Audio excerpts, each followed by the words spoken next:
बेटी के अंदर लक्षण कैसे होने चाहिए, इस कथा को सुनो। देवहूति का विवाह कर्दम ऋषि के साथ हुआ। कर्दम ऋषि एक योगी है और जंगल में रहते हैं। और मनु और शत्रुपा को देवहूति ने कहा कि मुझे राजकुमार नहीं चाहिए, योगी चाहिए जो भजन करने वाला हो। नारद जी ने जब सुना कि देवहूति चाहती है कि कर्दम के साथ मेरा विवाह हो जाए, तो जंगल में कब मेरा विवाह हो, क्योंकि कर्दम जी ने 12 होकर के भगवान प्रकट हुए और भगवान ने जब प्रकट होकर कहा कि कर्दम जी क्या चाहिए, कामधेनु शपथ नहीं, मुझे कामधेनु, मुझे योग्य सत्संग बढ़ाने वाली पत्नी चाहिए।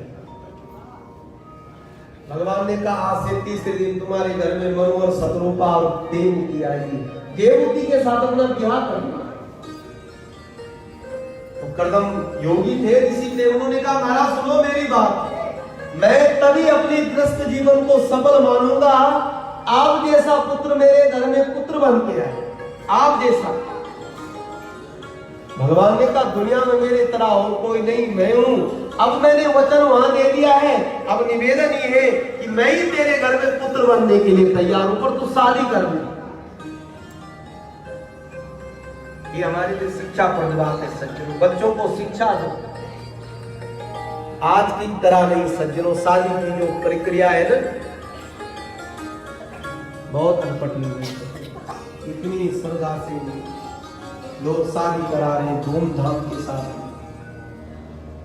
और 2-4 महीने में बेटी कह रही कि मैं ये घर को छोड़ रहा हूं, बहू कह रही मैं भाग रहा हूं, मेरा बस का नहीं आपके साथ जीना। कितना बड़ा पाप है सच में। कितने रिश्तेदार आए थे, कितने सगन दी, क्या काम किया, कैसे भाग गई। क्या संस्कार दिया माता पिता ने, अपने आप को पूछो। आप यहाँ जितनी हमारी मातृ शक्ति बैठे हैं, आपके जीवन में क्या था, पति के जीवन में क्या था। 4 भाई इकट्ठे रहते थे, एक फैक्ट्री थी, एक दुकान थी, बाबूजी जाते थे तो 10-10 में से हिसाब के देते थे, और पत्नी को भी देना था, अपने आप को भी रखना, बच्चों को भी पालना था, फिर भी पत्नी पसंद। और उसका प्रमाण तो यही है, आप यहां बैठे जगन्नाथ जी मिल जाने ऐसे कोई आप तो आप लोग महलों में बैठे सज्जनों, बोलो राधे राधे। आप मैंने सुना है सबकी कथा लोग बताते, एक ही कमरे में सब अनुभव करो उसके। और आज के हिसाब से अगर आज ऐसा होता तो पत्नी हो बेटी होती, मेरा बस का नहीं है, पहले कोठी बताओ,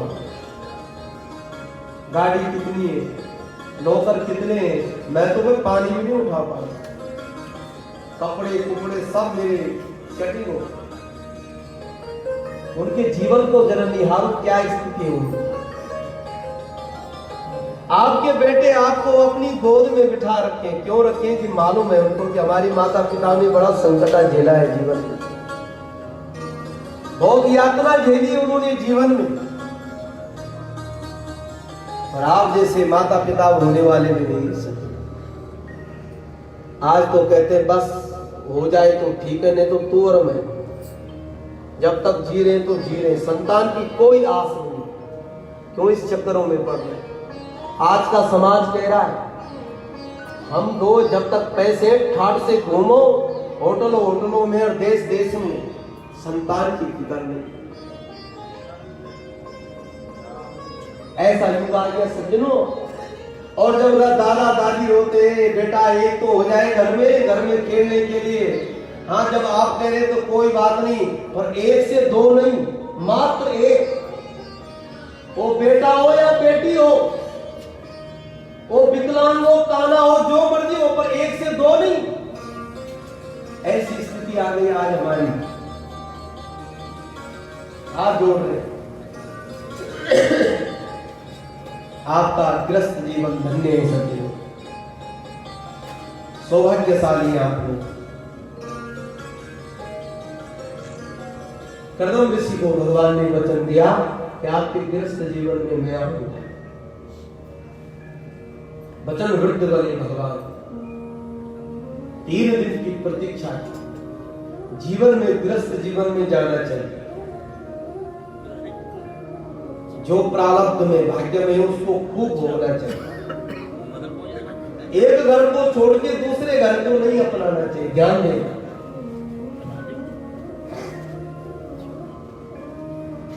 आज महाराज उधर से 3 लोग आ रहे थे और 3 लोगों को देख करके कर्दम ऋषि ने 3 आसन डाले। कन्या की परीक्षा होती है। इसमें तो बोलने के लिए तो बहुत बढ़िया है, पर ज्यादा नहीं बोलूंगा कि हम पति के प्रति कैसा भाव रखना चाहिए। 3 आए तो एक आसन में मनु जी बैठे, एक में शत्रुपा। भागवत में बड़ा सुंदर वर्णन लिखा है। तीसरा आसन देवहूति के लिए डाला था। तो देवहूति ने मन में किया कि मैंने संकल्प कर दिया मेरा पति यही है, पर पति के दिए हुए आसन में बैठना पत्नी के लिए शोभा नहीं है। मेरे से बड़े हैं, श्रेष्ठ है। पति के लिए, पत्नी के लिए शोभनीय है कि पति का नाम न निकाले।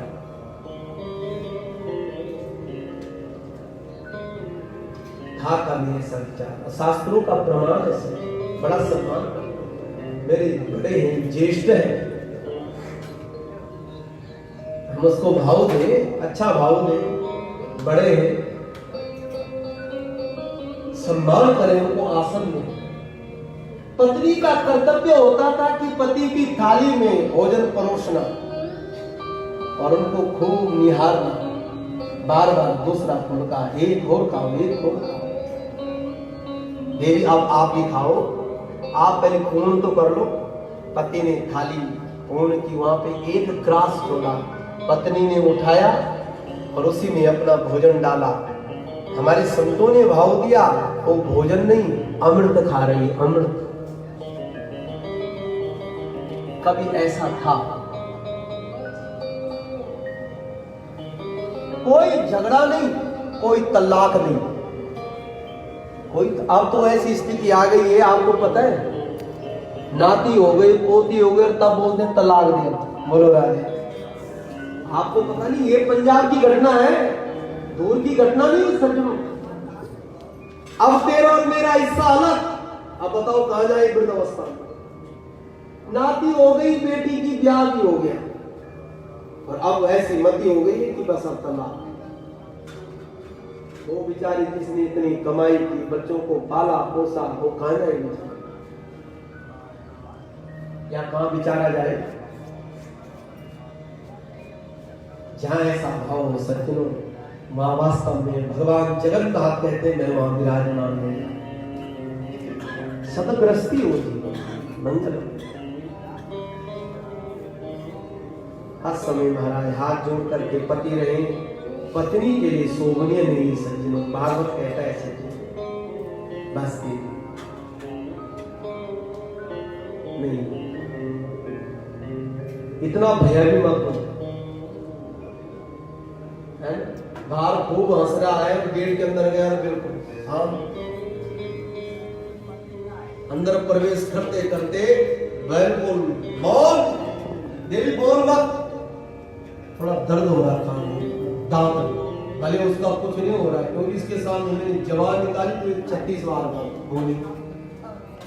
इतना भया मत हो, ध्यान दे, प्रेम से रहो सके, एक दूसरे चकुआ पक्षी है,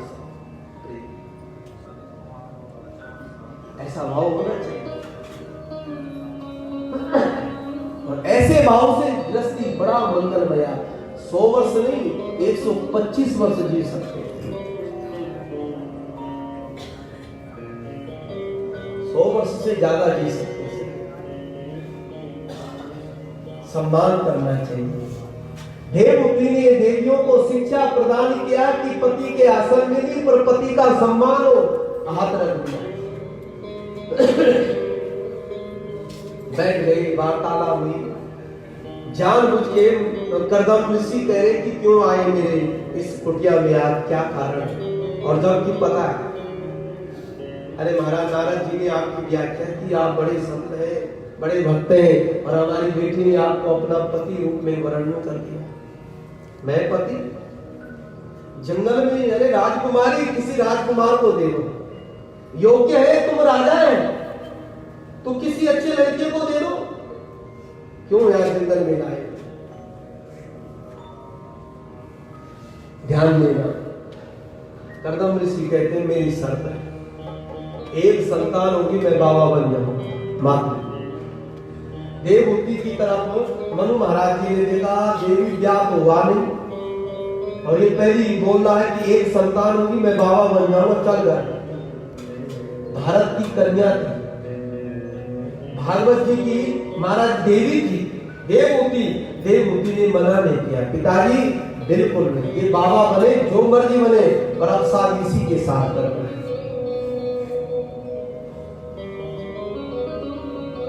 ध्यान देना सके, आज हम इसकी बहुत मार पड़ रही हमारी।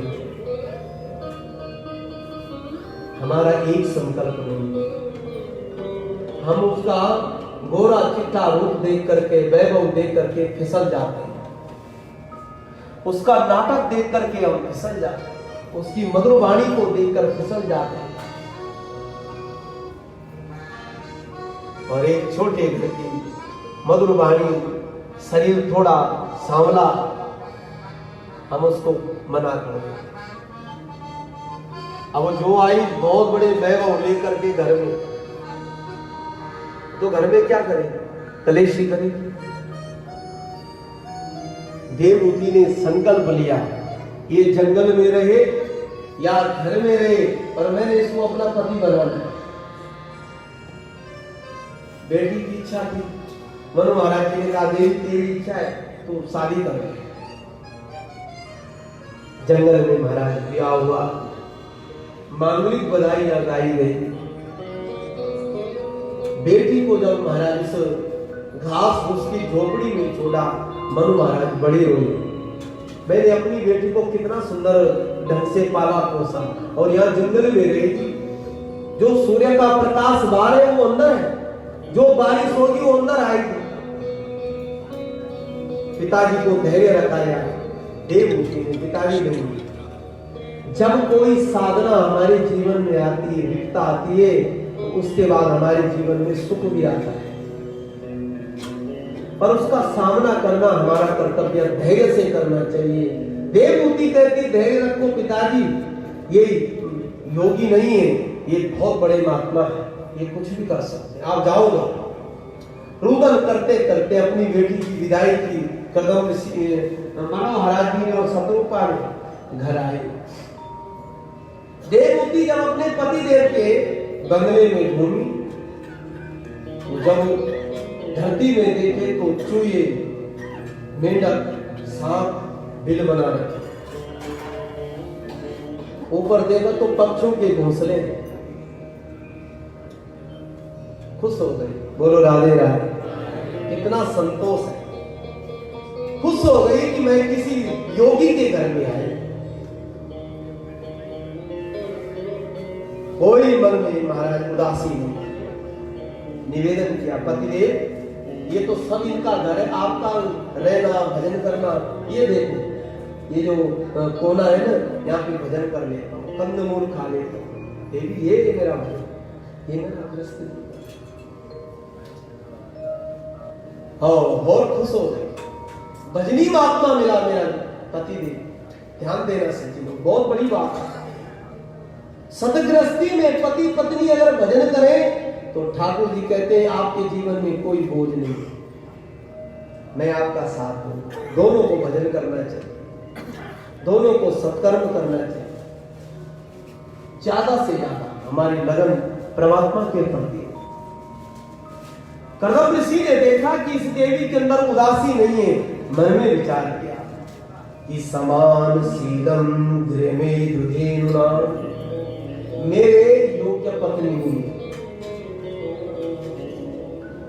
और ये पत्नी कैसी है?